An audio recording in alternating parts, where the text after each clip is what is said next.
जो समान प्रक्रिया होती है, जितना पैसा खर्चा होना चाहिए एक व्यक्ति को, आपने उसकी सीमा बांधी। अब सीमा को आप कैसे इसको बदलिएगा और कैसे कीजिएगा जो प्रत्याशी एकदम से खर्चा कर चुका है। देखिए, सरकार आरक्षण विरोधी है वो नहीं कह सकते हैं। सरकार ने कोशिश किया था झुनझुना थमाने का कि जिसमें हम आपको खुश भी कर दें, वाहवाही भी लूटें, मेरा काम भी हो। बज गया बिगुल, किसका बजेगा डंका और किसकी होगी मार। सत्ता के सबसे बड़े रण क्षेत्र का हाल, चुनावी दंगल की सबसे बड़ी कवरेज। ना तो यही है कि एक दूरदर्शिता जिसको बोलते हैं ना, शासन का, वो सामने आ गया कि कोई भी काम आदमी इतने बड़े पोस्ट है और इतना बड़ा साम्राज्य चलाना है और उसमें व्यक्ति जिस तरीके का बचकानी हरकत करता है तो उसके बारे में क्या कहा जा सकता है। पहले आपने अनाउंस किया कि नहीं भाई जनरल कोई भी खड़ा हो सकता है, थोड़े दिन के बाद आपने उसको लेडी सीट में कन्वर्ट कर दिया, फिर उसके बाद उसने डिप्टी मेयर जो है उसको आपने अनुसूचित जाति के अंतर्गत कर दिया। और आपने किस आधार पे किया, कैसे किया, जबकि हाईकोर्ट में केस लगा हुआ है, उसके बाद भी आपने अधिसूचना जारी कर दी है जानते हुए कि कोर्ट कुछ भी आदेश इस पर दे सकता है, चूँकि गलत है। सभी को मालूम था, शासन प्रशासन सभी को मालूम था कि जो भी है आपने चुनाव के लिए अनुज्ञप्ति निकाली है गलत है, इसमें कभी भी रोक लग सकता है। यहाँ तक कि हो सकता था कि जो सूचना है कि आदमी मेयर या डिप्टी मेयर जो भी चुनाने के बाद भी उसका कैंसिल हो सकता था इस आदेश में।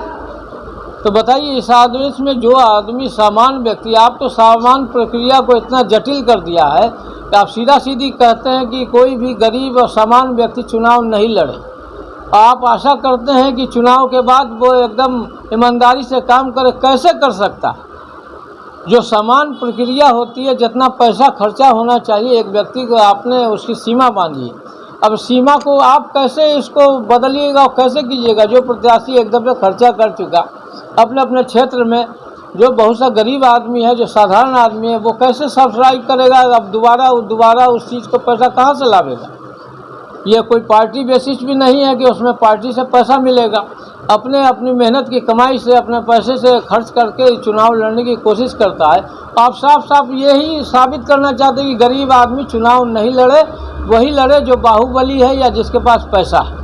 और किस आदेश से ये चीज़ हुआ, किसके द्वारा हुआ, इस पर जरूर जांच होनी चाहिए और ऐसे व्यक्तियों को दोषी करार देके उनको सज़ा देनी चाहिए। आपके हिसाब से दोषी कौन है, सरकार या विभाग? दोनों है।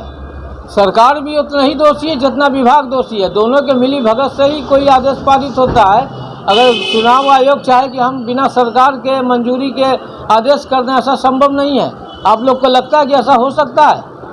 नहीं हो सकता कभी। अब तो न्यायालय ने हस्तक्षेप कर दिया है और जो आरक्षित पद था, जो भी आरक्षित सीटें थी, वो सभी को कैंसिल कर दिया। तो इस परिस्थिति में क्या लगता है कि सरकार कहीं न कहीं जो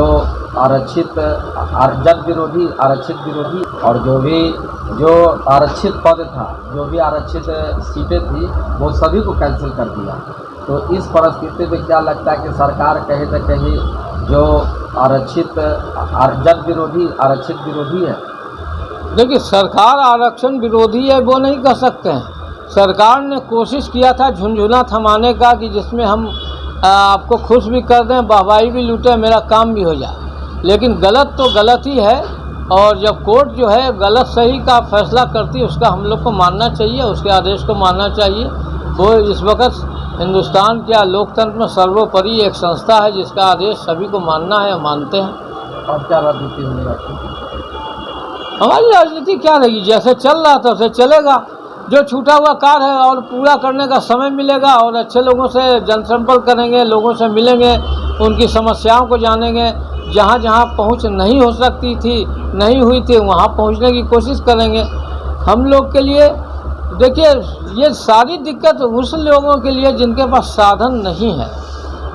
आप ऐसे लोगों से मत ये सवाल पूछिए कि आप क्या करेंगे।